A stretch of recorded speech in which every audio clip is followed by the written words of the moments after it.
Hello students, আমার চ্যানেলে তোমাদেরকে স্বাগত। শুরু করছি ক্লাস 12-এর সেমিস্টার 3 ইতিহাস ক্লাস, দ্বিতীয় অধ্যায় সাংস্কৃতিক সমন্বয় পর্ব 5।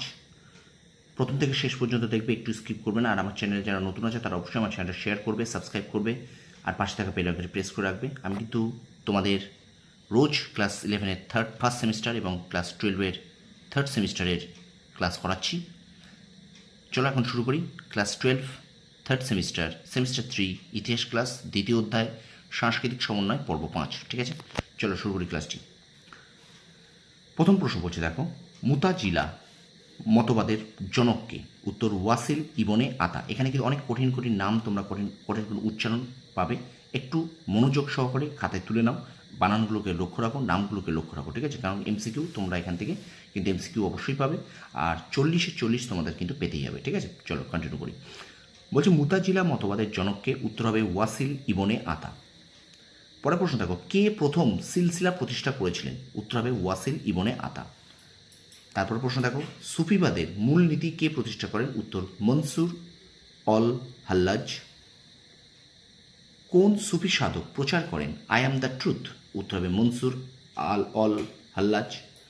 তারপরে বলছে, দেখো, ভারতের প্রথম সুফি সাধক তথা দরবেশ কে ছিলেন? উত্তর হবে অল হুজভিরি। কোন সুফি সাধক দাতাগঞ্জ বক্স নামে পরিচিত? এটা অল হুজভিরি।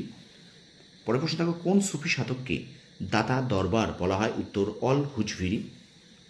পরের প্রশ্ন দেখো, কাশফুল মাহজুর বা মারেফতের মর্মকথা গ্রন্থটি কার লেখা? উত্তর হবে অল হুজভিরি। পরের প্রশ্ন দেখো, কোন সুফি সাধককে মুজাদ্দিদ বা ধর্ম সংস্কারক বলা হয়? উত্তর অল গাজালি। 10 নম্বর প্রশ্ন দেখো, অল ফুতুহাত অল মাক্কিয়া গ্রন্থটি কোন সুফি সাধকের লেখা? উত্তর ইবন আরবি। 11 তারিখের প্রশ্নটা দেখো, কে হজরত মোহাম্মদকে ইনসান ই কামিল বা পরিপূর্ণ মানব বলে আখ্যায়িত করে? উত্তর ইবন আরবি। স্টুডেন্টস, ভিডিওটা ভালো লাগলে অবশ্যই কমেন্ট করবে, কমেন্ট করে জানাও। আর অবশ্যই চ্যানেল যারা নতুন আছে তারা অবশ্যই চ্যানেলটা সাবস্ক্রাইব করবে, পাশে থাকা বেল আইকনটি প্রেস করে রাখবে নোটিফিকেশান সবার আগে পাওয়ার জন্য। এবার চলো কন্টিনিউ করছি। 12 দাগ দেখো, ভারতে চিস্তি সম্প্রদায়ের প্রতিষ্ঠাতা কে ছিলেন? উত্তর খাজা মঈনুদ্দিন চিস্তি।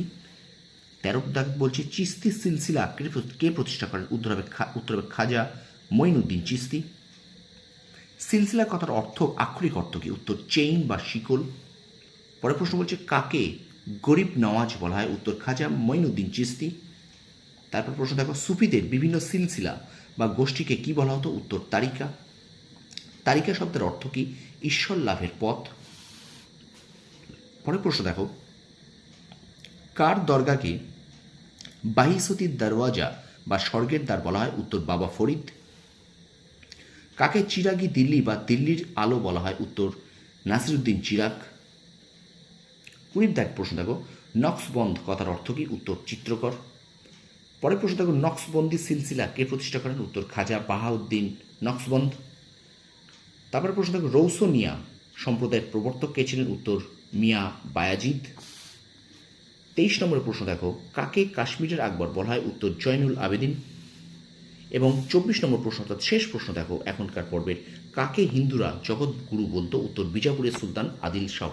তোমরা এটা প্রশ্নটা আরেকভাবে পড়ে রাখো যে আদিল শাহ কোথাকার সুলতান ছিলেন? উত্তর তখন হবে কিন্তু বিজাপুর। আমি আবার বলছি, প্রশ্নটা এইভাবেও দিতে পারে, আদিল শাহ কোথাকার সুলতান ছিলেন? উত্তর হয়ে যাবে কিন্তু বিজাপুর। ঠিক আছে, তো স্টুডেন্টস, এই পর্যন্ত এই 24টা প্রশ্ন এই পর্বের, অর্থাৎ দ্বিতীয় অধ্যায়ের সাংস্কৃতিক সমন্বয়ে যে চ্যাপ্টারটা আছে, এই চ্যাপ্টারে তোমরা এগুলিকে লিখে নাও।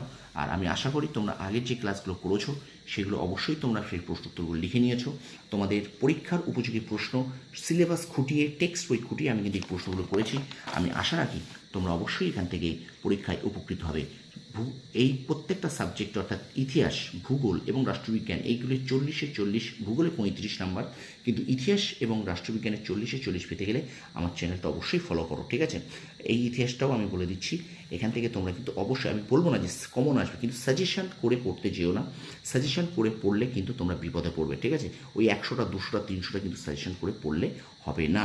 তোমাদের কিন্তু টেক্সট বইটা তোমরা যে যার পারো টেক্সট বই কিনে নাও, টেক্সট বইটা খুঁটিয়ে পড়ো, অবশ্যই তোমরা দেখবে শর্ট প্রশ্ন সব করে আসতে পারবে। ঠিক আছে, তো ভিডিওটা এই পর্যন্ত শেষ করছি। আমার চ্যানেলে যদি নতুন হয়ে থাকো তারা অবশ্যই আমার চ্যানেলটা সাবস্ক্রাইব করো, পাশে থাকা বেল আইকনটা প্রেস করো, আর বেশি করে একটু আমার চ্যানেলটা সাবস্ক্রাইব করে দিও, সাবস্ক্রাইব করো, আর অবশ্যই একটু শেয়ার করে দিও। ঠিক আছে, ভিডিওটা এখানে শেষ করছি। তোমরা সফল হও, তোমাদের সাফল্য কামনা করি। ধন্যবাদ।